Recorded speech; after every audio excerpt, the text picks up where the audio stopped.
Bom dia.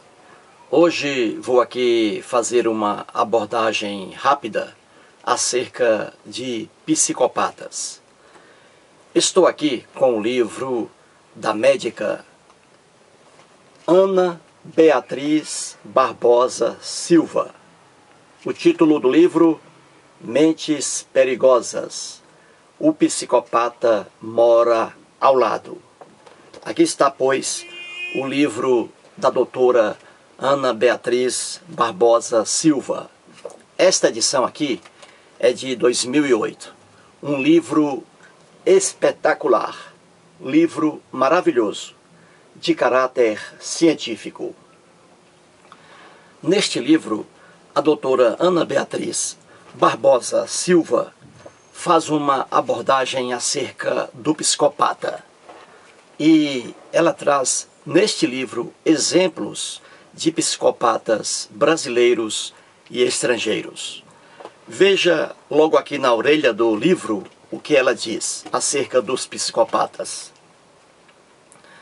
Os psicopatas são frios, calculistas, insensíveis, inescrupulosos, transgressores de regras sociais e absolutamente livres de constrangimentos ou julgamentos morais internos. Nas diversas esferas do relacionamento humano, eles são capazes de passar por cima de qualquer pessoa apenas para satisfazer seus próprios interesses. Mas, ao contrário do que pensamos, não são considerados loucos, nem mesmo apresentam qualquer tipo de desorientação. Eles sabem exatamente o que estão fazendo e não sofrem nem um pouco com isso. E a doutora Ana Beatriz Barbosa Silva, que mora no Rio de Janeiro, ela aqui no livro esclarece que o psicopata não tem cura. Não tem cura. O psicopata será sempre um psicopata. E ela defende aqui a prisão perpétua para os psicopatas. Prisão perpétua. Eu, por outro lado, já defendo a pena de morte. Infelizmente, no Brasil, não temos pena de morte para esses casos, né? Para esses casos, não. Só que aqui há um tipo de pena de morte para crimes em guerra declarada, né? Quando o Brasil participa de uma guerra. Pois bem, veja, vou aqui citar apenas um caso, dentre vários casos analisados pela doutora Ana Beatriz Barbosa Silva, médica formada pela Universidade Estadual do Rio de Janeiro e especialista em distúrbios mentais. Pois bem, na página 112, vou aqui trazer um caso de psicopatia, né? 112. O famoso caso Suzanne von Richthofen, aquela jovem que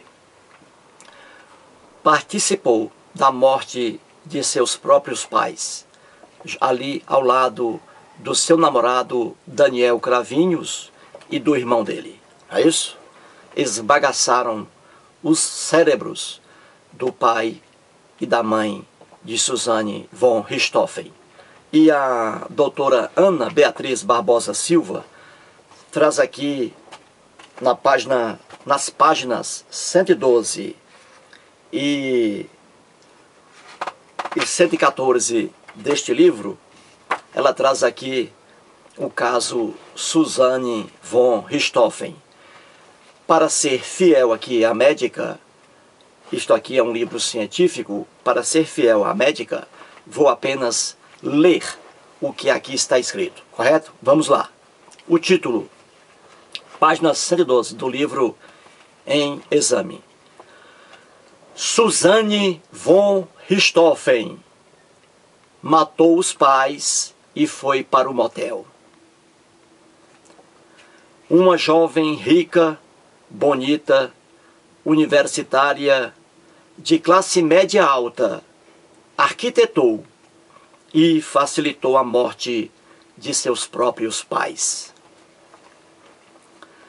No dia 31 de outubro de 2002, pouco depois da meia-noite, Suzane, de 19 anos, entrou em casa, acendeu a luz, conferiu se os pais estavam dormindo e deu carta branca ao namorado Daniel Cravinhos, de 21 anos, e o irmão dele, Christian, de 26. Os irmãos Cravinhos mataram Marísia e Albert von Richthofen, pais de Suzane, com pancadas de barras de ferro na cabeça, enquanto o casal dormia. Simularam um latrocínio, espalharam objetos e papéis pela casa e levaram todo o dinheiro e joias que conseguiram encontrar. Após a barbárie, o casal de namorados partiu para a melhor suíte de um motel da zona sul de São Paulo. Motivo do crime, se é que existe algum: os pais não concordavam com o namoro. Segundo a polícia, o crime foi planejado durante 2 meses e a frieza dos três, principalmente a de Suzane, chegou a impressionar os investigadores. Logo após o enterro dos pais, a polícia foi até a casa de Suzane para uma vistoria e deparou com a jovem, o namorado e amigos ouvindo músicas e cantando alegremente junto à piscina. No dia seguinte, Suzane e o namorado Daniel foram ao sítio da família comemorar seu aniversário de 19 anos. Não a vi derramar uma lágrima desde o primeiro dia, disse Daniel Cohen, primeiro delegado a ir ao local do crime. Na delegacia, a jovem estava mais preocupada com a herança e com a venda da casa do que com a morte de seus pais. Dentre outras evidências, esses últimos acontecimentos corroboraram para que as suspeitas recaíssem sobre Suzane e os irmãos Cravinhos. Uma semana depois do assassinato, eles confessaram o crime. Enquanto aguardava o julgamento em liberdade, Suzane concedeu uma entrevista ao programa Fantástico, Rede Globo, exibido no dia 9 de abril de 2006. Na ocasião, ela estava de cabelos curtos, trajava uma camiseta com a estampa da Mini e pantufas decoradas com coelhinhos. Na primeira parte da entrevista, ela brincou com periquitos, ensaiou choros teatrais por 11 vezes, segurou nas mãos de seu tutor, Denival Barney, e discursou como uma menina inocente e quase débil. Cenário perfeito para suavizar a imagem de mentora de um crime cruel. A farsa foi descoberta na segunda sessão, em Itirapina, a 200 quilômetros de São Paulo. Com o microfone aberto, foi possível ouvir os advogados Mário Sérgio de Oliveira e Denival a orientarem a fingir que chorava. Chora, pede Barney a Suzane. Começa a chorar e fala: não quero mais falar, não quero mais falar, diz a voz do outro. Ela responde: não vou conseguir, não vou conseguir. Suzane foi desmascarada e sua prisão foi decretada no dia seguinte.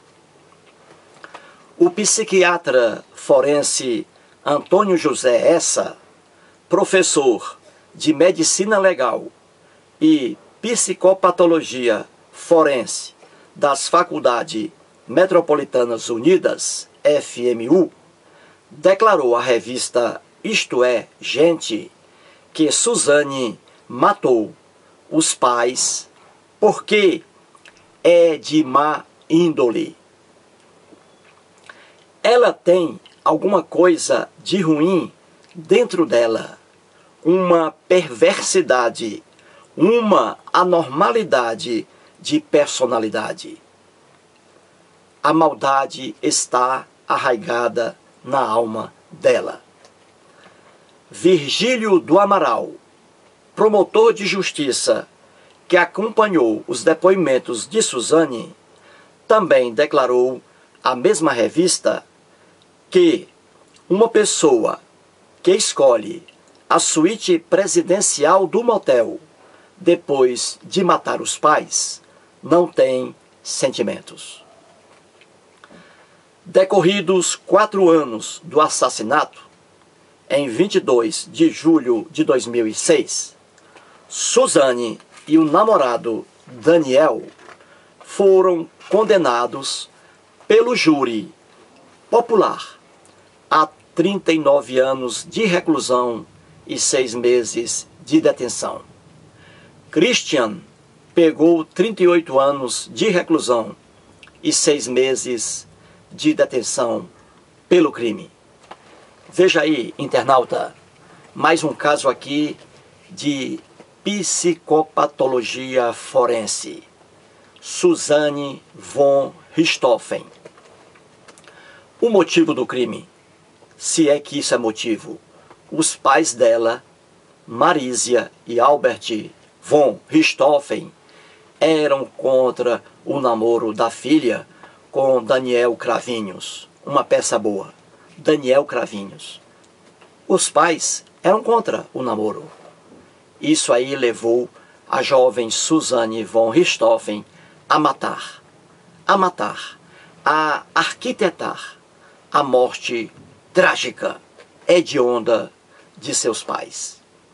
Marisia e Albert von Richthofen, unidos, colocaram esse ser humano chamado Suzane von Richthofen no mundo. Colocaram 50% da existência dela, 50% com a mãe e 50% com o pai. E veja o que ela fez com os dois. Classe média alta, menina rica, tudo que ela queria na vida, ela possuía, tudo, porque os pais satisfaziam seus caprichos. E olha aí, morreram de forma bárbara. Os dois estavam dormindo, logo após um dia de trabalho intenso. Ele e sua esposa, na cama. A filha foi lá para certificar que eles estavam dormindo. E aí abriu a casa da mansão, ou abriu a porta da mansão e permitiu a entrada do seu namorado, Daniel Cravinhos, e do irmão dele. E eles massacraram com barras de ferro a cabeça de Alfred Richthofen e de Marisia Richthofen. Hoje, ano 2012, Suzane von Richthofen, Daniel Cravinhos e o irmão dele ainda continuam presos. Mas sairão daqui a alguns anos, sairão. A médica Ana Beatriz Barbosa Silva, neste maravilhoso livro, ela prega que o psicopata não tem cura. E não tem. Isso é ciência. O psicopata é incurável. Ele não tem amor a nada. a nada, a não ser aos seus próprios desejos, em sacrifício da vida dos outros. Não tem amor a nada. E neste livro maravilhoso, a doutora Ana Beatriz Barbosa Silva traz inúmeros casos ocorridos no Brasil e no exterior. Não estou de forma alguma fazendo propaganda do livro, de forma alguma. Mas aqui se trata de um livro simplesmente maravilhoso e de caráter científico. Muito obrigado.